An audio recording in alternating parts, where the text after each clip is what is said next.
আসসালামু আলাইকুম ভিউয়ার্স, সবাই কেমন আছেন? আশা করি সবাই ভালো আছেন। তো আপনারা অনেকেই জানেন, আবার অনেকেই জানেন না, গতকালকে একটি ঘটনা ঘটেছে যে নিজের ছেলে মাকে হত্যা করেছে। আর ভাই তারা পারে কিভাবে এইগুলা কাজ করতে? এটা আমার বুঝে আসে না। এত কষ্ট করে একজন মা মানে লালন পালন করে এত বড় করেছে, সে তো বুঝদার না, সে তো বুঝদার। সে আলিমে না ফাজিলে পড়ে, ও মাদ্রাসার ছাত্র। তো ভাই এই ঘটনা শুনে আপনার চোখ দিয়ে আপনি আপনি পানি পড়বে। কি যে করলো সে! আসুন সবাই একসাথে মিলে দেখি। আপনারা যারা যারা নতুন আছেন অবশ্যই আমার চ্যানেলটাকে সাবস্ক্রাইব করবেন আর আমাদের পাশে থাকবেন। তো চলুন। হাত খরচের মাত্র 500 টাকার জন্য নিজের মাকে হত্যা করেছে পাষণ্ড ছেলে। তারপর মায়ের লাশটি ফ্রিজে ভরে নাটক সাজিয়েছিল ডাকাতেরা, কিন্তু শেষ রক্ষা হলো না। হত্যার দুদিন পর র্যাবের জিজ্ঞাসাবাদে বেরিয়ে আসে ছেলের হাতে মাকে হত্যার সেই রোমহর্ষক কাহিনী। বগুড়া প্রতিনিধি চপল সাহার পাঠানো তথ্য ছবিতে আরো জানাচ্ছেন এসআই রাজ। আমার আস্তে আস্তে একটু দেরি হয়েছে, নামাজ শেষ করে স্যারের সাথে কথা বলে আসতেছিলাম। আবার কাহিনী আমি বাসায় আসি, আবার ডাকাতির কাহিনী করে দেখলাম যে বাইরে তালা লাগাই দাও। মাকে হত্যার পর এভাবেই মিথ্যা আর মায়া কান্নায় কথাগুলো বলছিলেন পাষণ্ড ছেলে সাদ বিন আজিজ। যেন মনেই হচ্ছে না এই হত্যাটি সে নিজেই করেছে। এসে দেখলাম যে বাইরে তালা লাগাই দাও, যেহেতু আমার কাছে অ্যাক্সেস চাবি থাকে, আমি খুলে ঢুকছি।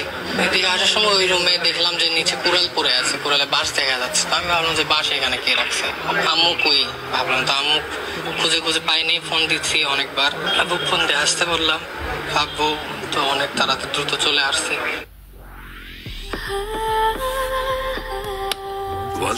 নামের এক গৃহবধূকে হত্যা করে ডিপ ফ্রিজে রেখেছিল তার নিজ ছেলে।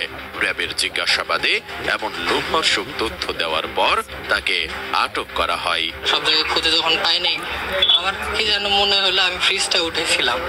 ফ্রিজ উঠানোর পরে দেখতেছি মা ভেতর মুখ বাঁধা। ভাই আবার কি কাহিনী করে দেখছেন? সে কাহিনী শুনে আসলে মনটা গলে যায়। মানে সে পারে ভাই, সে পারে। হ্যাঁ, আবার কাহিনী করে নিজের মাকে হত্যা করে আবার কাহিনী করতেছে। হাত পিছনে বেঁধে রাখছিল, মুখ বাতা ছিল, গলায় হালকা ফেসের মতো ছিল। 12 নভেম্বর দুপুরে র্যাব 12 এর বগুড়া ক্যাম্পে প্রেস ব্রিফিং এ company commander major Mohammad Ehteshamul Haque Khan এ তথ্য জানান। তিনি বলেন, হাত খরচের টাকা নিয়ে সাদ বিন আজিজুর রহমানের সঙ্গে তার মা উম্মে সালমা খাতুনের ঝগড়া বিবাদ চলে আসছিল। প্রায় প্রতিদিনই বাড়ি থেকে 500-1000 টাকা হারিয়ে যেত। ঘটনার দিন হাত খরচের টাকা চেয়ে না পাওয়ায় সাদ তার মাকে হত্যা করে ডাকাতি বলে প্রচারের চেষ্টা করেন। তার একটি প্রেম ঘটিত সম্পর্ক ছিল, তার টাকার একটা ডিমান্ড ছিল। সেই হিসেবে সে 500-1000 টাকা প্রায় তার বাবার কাছ থেকে টাকা সে পরে আবার জোয়ান নেশা। তার মার কাছে বেশ কয়েকবার ধরাও খেয়েছে এবং এটা নিয়ে তাদের ভিতরে বেশ বাক বিতণ্ডা, ঝগড়া এগুলো হয়েছে। এর প্রেক্ষিতে সে সকালবেলা রাগ করে নাস্তা না খেয়ে সে মাদ্রাসায় চলে যায়। দারুস বেরোয় যাওয়ার পরে সে আবার বাসায় ঢুকে তার মাকে খুঁজে পাওয়া যাচ্ছে না, এবং তারপরে সেই যে নাটকটা আর কি, মামলা প্রক্রিয়াধীন আছে। মামলা বাদী তার ফ্যামিলির মধ্য থেকে হয়তো কেউ হবে, অথবা যদি কেউ না হয় তাহলে পুলিশ বাদী হয়ে মামলা করবে। হত্যার বর্ণনা দিয়ে তিনি বলেন, সাদ বিন আজিজ বগুড়ার দুপচাচিয়া উপজেলার জয়পুরপাড়া এলাকার আজিজুর রহমানের ছেলে এবং দুপচাচিয়া দারুস সুন্নাহ কামিল মাদ্রাসার আলিম 2য় বর্ষের শিক্ষার্থী। ঘটনার দিন বেলা 11টার দিকে বিরতি হলে সাদ এরপর দুপুর 12:30টার দিকে তিনি বাড়িতে ঢুকে তার মাকে কুমড়া কাটতে দেখেন। তখন পূর্ব পরিকল্পনা অনুযায়ী সাদ পেছন থেকে তার মায়ের নাক ও মুখ চেপে ধরেন।